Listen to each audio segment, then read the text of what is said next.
दोस्तों, बनारस घाट अपनी खूबसूरती के लिए बहुत प्रचलित है, पर घाट के किनारे कई राज लिए बैठे हैं। ये कहानी शुरू होती है बनारस के घाट के पास बने ममता निवास से, जहाँ प्रिया लाल जोड़े में ममता के घर उसकी बहू बनकर आती है। आओ आओ बहू, घर को अपने पैरों से पवित्र करो। ममता घर की दहलीज पार कर ही रही होती है कि अचानक एक बहुत गंदी सी बास पूरे घर में फैल जाती है।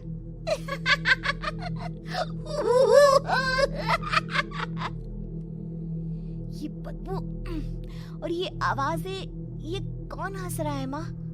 अब ये पड़ोसी ना हमारे थोड़े अलग से है। कहाँ हम शाकाहारी और ये मांस मच्छी खाने वाले। छोड़, तू ध्यान मत दे और गृह प्रवेश कर। और हाँ बहू, अपनी सास की एक बात हमेशा याद रखना, इन पड़ोसियों से तो कभी बात नहीं करेगी। अच्छे लोग नहीं है ये। अपनी सास की ये बात मानेगी ना बेटा? हाँ माँ, जो आपकी मर्जी, मैं उनसे बात नहीं करूंगी। अगले दिन प्रिया अपनी पहली रसोई बनाने रसोई घर में जाती है। ये छोटी बात तो नाक में जा रही है। एक काम करती हूँ, खिड़की खोल देती हूँ। प्रिया खिड़की खोलने जाती है। इतने जाले, लगता है इस खिड़की को कभी खोला ही नहीं गया। पर ऐसा क्यों? ओह, नॉन वेज की स्मेल आती होगी ना।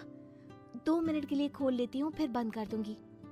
प्रिया खिड़की खोलती है। खिड़की खोलते ही उसकी नजर सामने वाले घर की खिड़की पर पड़ती है, जहाँ एक लड़की खड़ी होती है, हाथों में मेहंदी, लाल रंग की साड़ी, बिल्कुल सजी धजी, मानो प्रिया की तरह ही वो भी नई नवेली बहू हो। वो प्रिया को देखकर मुस्कुराती है। हे भगवान, माँ ने तो इनसे बात करने को मना किया था। प्रिया फौरन ही खिड़की बंद कर देती है और तवे पर चढ़े रोटी की ओर देखने लगती है, पर वहाँ रोटी न होकर मछली पड़ी होती है। ये क्या? पहली ही रसोई में इतनी बड़ी गलती। हे भगवान, अब मैं क्या करूं? प्रिया बहुत डर जाती है और फौरन रसोई की सफाई करने और फिर सभी के लिए खाना बनाने लग जाती है।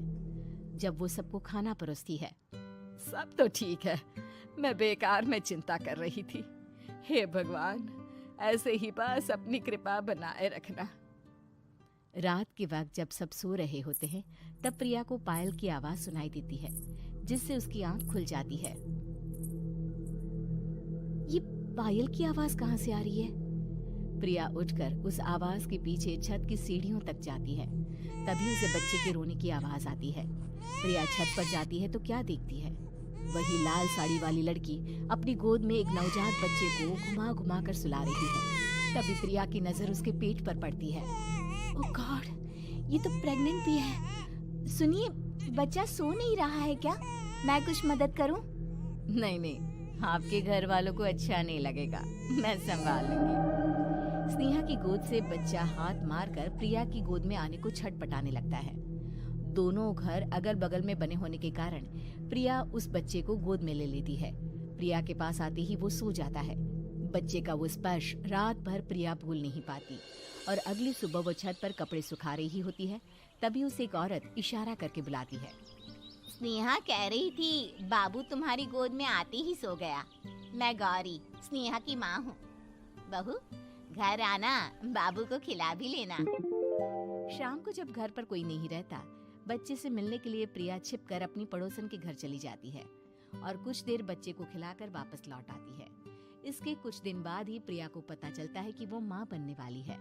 ममता की खुशी का ठिकाना नहीं रहता।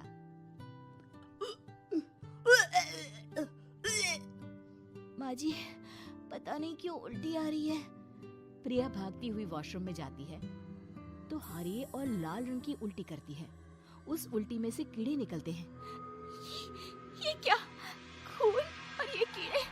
माँ! माँ! प्रिया की आवाज सुनकर ममता दौड़ कर आती है, पर बेसिन में कुछ नहीं होता। प्रिया हक्की बक्की रह जाती है। ये सब क्या हो रहा है? प्रिया घबरा जाती है और अपने कमरे में जाकर सो जाती है। डर के कारण वो इतनी थक जाती है कि उसकी आंख लग जाती है। तब उसे ऐसा लगता है उसके पेट पर मानो कोई बैठा हुआ हो।